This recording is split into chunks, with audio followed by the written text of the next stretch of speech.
Sulphur dioxide वायुमंडल मिसी थाए एवं यह छोट पिला शरीर में श्वासनली में समस्या सृष्टि करता है। धान अमल पर धान क्षेत्र में रही अवशिष्टांश को चाषी किसी दिन पर निआं लगे जहाद्वारा से निर्गत सल्फर कंपाउंड सल्फर यौगिक नाइट्रोजन यौगिक एवं अन्य दूषित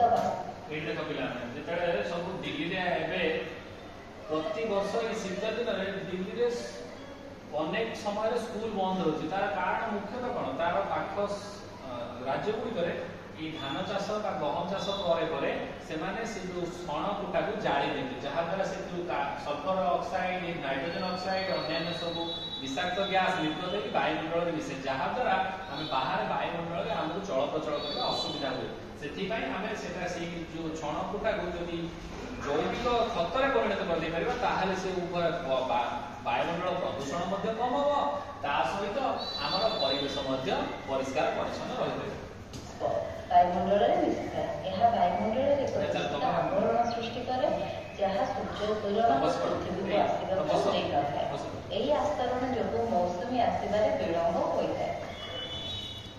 आम जाना जल प्रदूषण जल को कहुए जल ही जीवन किंतु वर्तमान जल प्रदूषण एक मनुष्यकृत समस्या।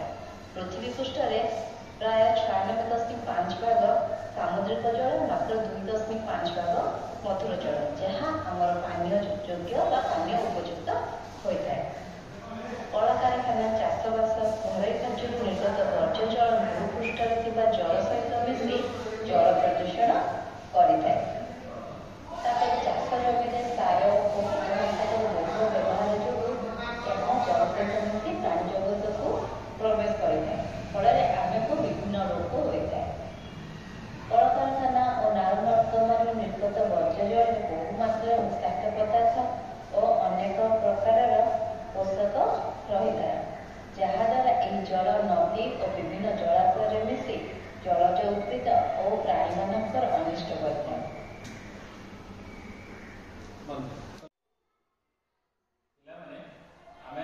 अमेजन फॉरेस्ट विषय एक सुंदर वीडियोटा देखा जोटा कि ओसेवा तरफ प्रदान करा 0 कंटेंट माध्यम से वीडियोटा देखा।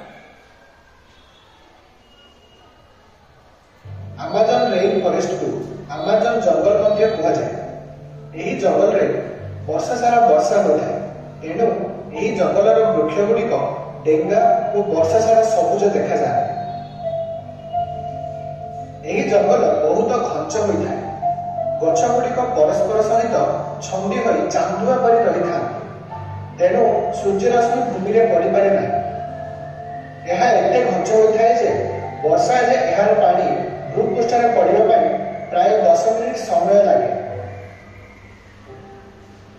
यही जंगल को लंग्स ऑफ द प्लैनेट कहा जाए कारण पृथ्वी में अम्लजान प्राय 20% यही जंगल मिलता है। यही जंगल सबुज कटारी बाष्प अंगारकाम्ल को शोषण करता है।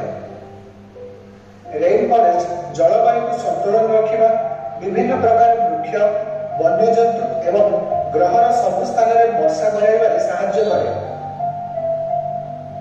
यही जंगलर अधिकांश अंचल दक्षिण अमेरिका रे रही है। यही जंगल सीमा 9टी देश को नहीं रही। यही जंगलर अधिकांश भाग ब्राजिल रे अछि।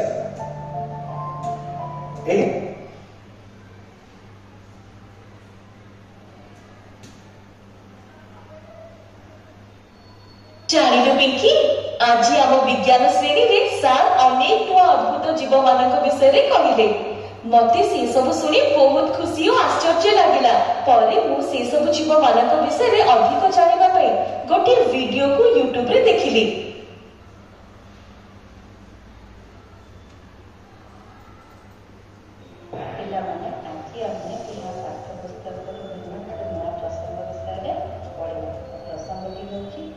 समस्या और जलवायु परिवर्तन परिवेश परिवेश क्या कहते परिवेश कहते आम कौन साधारणतः आम चारिपाखे चतुर्पार्श्व जैविक अजैविक वस्तु को नहीं गठित परिसंस्था परिवेश कही यह माटी पानी पवन वृक्षलता एसबू नहीं गठित होता है।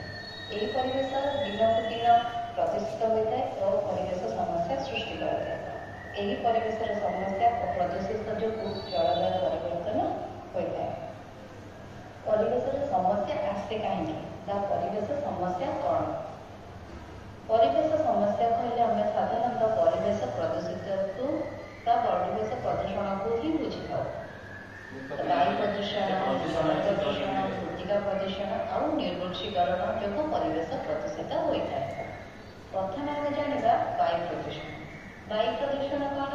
ବାୟୁ ପ୍ରଦୂଷଣ ମୁଖ୍ୟତଃ ଯାନବାହନରୁ ନିର୍ଗତ ଧୂଆଁ, କଳକାରଖାନାରୁ ନିର୍ଗତ ଧୂଆଁ ଏବଂ ଜାଳେଣୀରୁ ନିର୍ଗତ ବାଷ୍ପ ଯୋଗୁଁ ହୋଇଥାଏ। ସହରୀକରଣ ଯୋଗୁଁ ଆମେ ଯେଉଁ ପ୍ରାକୃତିକ ସମ୍ପଦ ନଷ୍ଟ କରୁଛେ, ଯେମିତିକି ଜଙ୍ଗଲ, ଏହା ମଧ୍ୟ ବାୟୁ ପ୍ରଦୂଷଣର ଏକ ମୁଖ୍ୟ କାରଣ ଅଟେ। ପିଲାମାନେ ଆମମାନେ ଆଜି ଆମର ଜିରୋ କଣ୍ଟେଣ୍ଟ ମାଧ୍ୟମରେ ଜିରୋ କଣ୍ଟେଣ୍ଟରେ କିଛି ଶିକ୍ଷାଦାନ ଆମକୁ ଭିଡ଼ିଓ ସେବା ତରଫରୁ ପ୍ରଦାନ କରାଯାଇଛି। ସେ ବିଷୟରେ ଆଜି କିଛି ଜ୍ଞାନ ଆମେ ଆହରଣ କରିବା। ପ୍ରଥମେ ବଢ଼ିଆ ସୁନ୍ଦର ଭିଡ଼ିଓ ଦିଆଯାଇଛି ଭିନ୍ନ ଭିନ୍ନ ପ୍ଲାଣ୍ଟ ବିଷୟରେ, ଭିନ୍ନ ଭିନ୍ନ ବୃକ୍ଷ ବିଷୟରେ ଆଶ୍ଚର୍ଯ୍ୟଜନକ ଭିଡ଼ିଓ, ଆଶ୍ଚର୍ଯ୍ୟଜନକ ବୃକ୍ଷ ବିଷୟରେ ଦେଇଛି।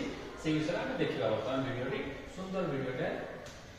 ଆଶ୍ଚର୍ଯ୍ୟଜନକ ଉଦ୍ଭିଦ ଜଗତ।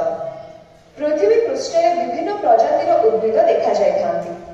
ପ୍ରାୟ 3,20,000 ପ୍ରକାରର ଉଦ୍ଭିଦ ଅଛନ୍ତି। ଗୁଳ୍ମ, ଲତା, ବୃକ୍ଷ ଏପରି